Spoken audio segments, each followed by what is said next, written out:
بسم اللہ الرحمن الرحیم عن ابی سعید رضی اللہ تعالی عنہ رفعہ قال اذا اصبح ابن آدم فإن الأعضاء كلها تكفر اللسان فتقول اتق الله تعالى فينا فإنا نحن بك فإن استقمت استقمنا وإن اعوججت اعوججنا او كما قال علیہ الصلوۃ والسلام۔ انتہائی واجب الاحترام سامعین گرامی، اللہ تبارک و تعالیٰ نے انسانوں کو بے شمار نعمتوں سے مالا مال فرمایا ہے۔ سر کے بالوں سے لے کر پاؤں کے ناخنوں تک یہ تمام کے تمام اعضاء اللہ تبارک و تعالیٰ کی امانت ہے، اور اللہ رب العزت کی امانت کے اندر ہمیں خیانت نہیں کرنی چاہیے۔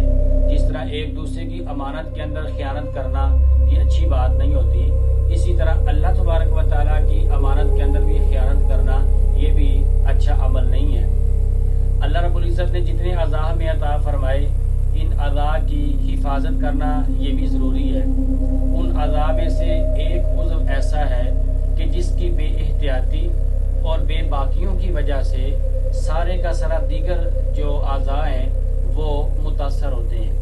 ابھی جو حدیث مبارکہ آپ کے سامنے عرض کی ہے، سیدنا ابو سعید خدری رضی اللہ تعالی عنہ سے روایت ہے، وہ فرماتے ہیں رسول اللہ صلی اللہ تعالی علیہ وآلہ وسلم نے ارشاد فرمایا کہ جب انسان صبح کرتا ہے تو اس کے سارے جو اعضاء ہوتے ہیں، سر کے بالوں سے لے کر پاؤں کے ناخنوں تک، یہ سارے کے سارے اعضاء انتہائی عاجزی کے ساتھ، انکساری کے ساتھ، گویا یوں کہیں کہ یوں ہاتھ باندھ کر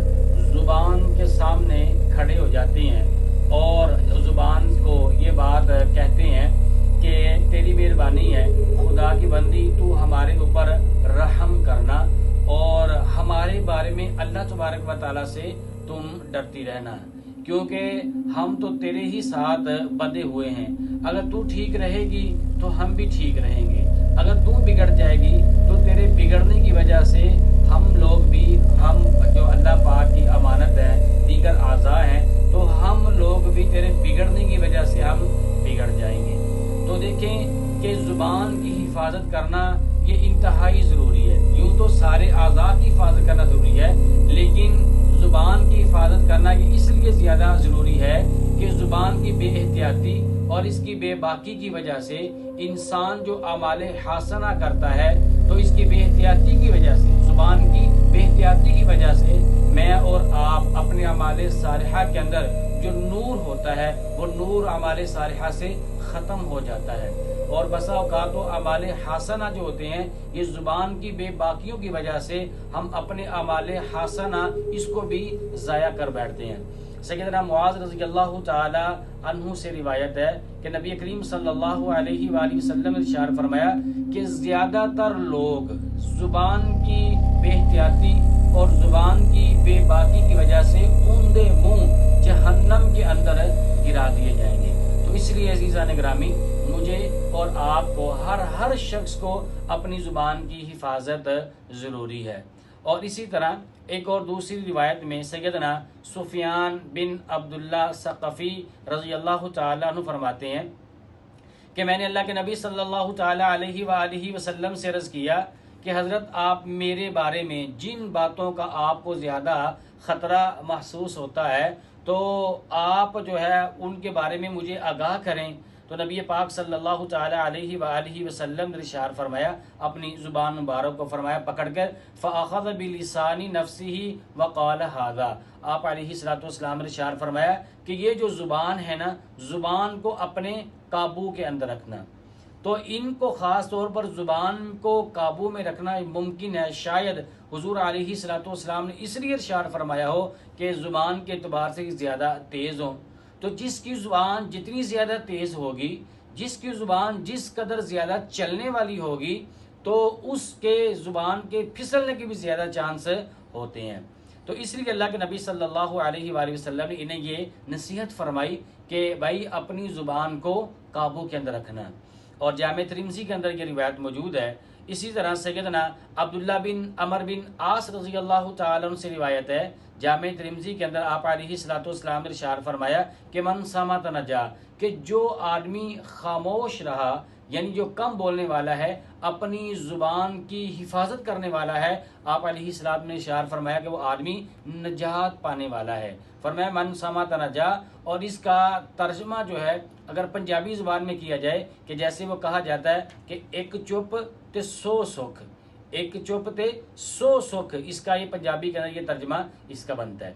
تو ایک اور روایت میں اللہ کے نبی علیہ السلام نے ارشاد فرمایا کہ المسلم من سلم المسلمون من لسانہ و یدہ، آپ نے ارشاد فرمایا کہ کامل ترین مسلمان وہ ہے، کامل ترین مسلمان وہ ہے کہ جس کی زبان سے اور اس کے ہاتھ سے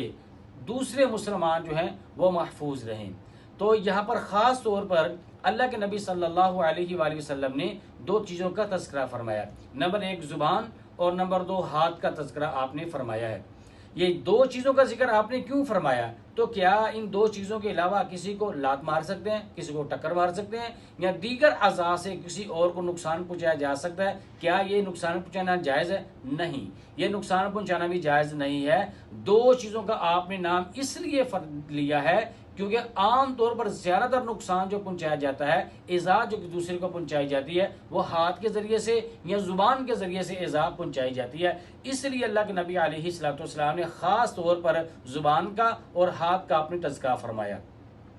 پھر سوال یہ پیدا ہوتا ہے کہ آپ علیہ السلام نے 2 چیزوں کا جو تذکرہ فرمایا، المسلم من سالم المسلمون من لسانہ و یدہ، یا اللہ پاک نے زبان کا تذکرہ پہلے فرمایا، ہاتھ کا تذکرہ اللہ کے نبی علیہ السلام نے بعد میں فرمایا ہے۔ تو پہلے آپ ہاتھ کا تذکرہ فرما رہے تھے، بعد میں زبان کا تذکرہ فرما رہے تھے، آپ نے زبان کو مقدم کیوں فرمایا اور ہاتھ کو مؤخر آپ نے کیوں فرمایا؟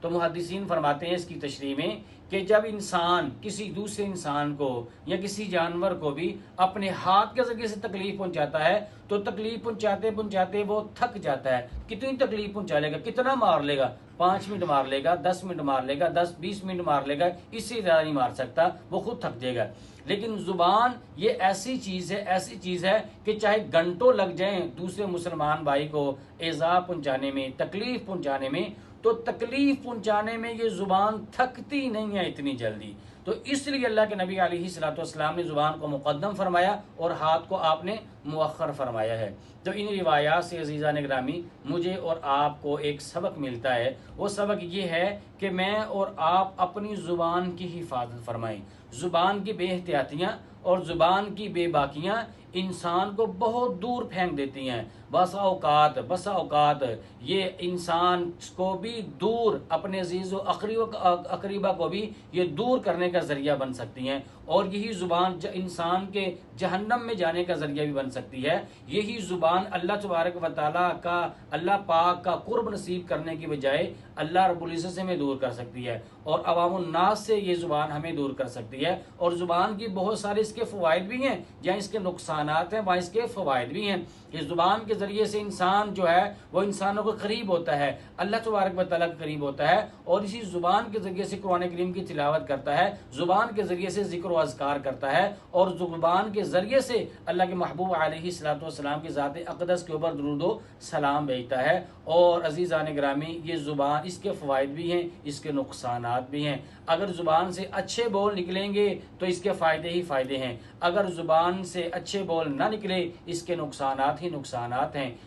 وہ راتوں کو خلوت سے معمور سجدے، وہ لمبی رکعتوں سے مسحور سجدے، وہ سجدے محافظ مددگار سجدے، غموں کے مقابل عطردار سجدے۔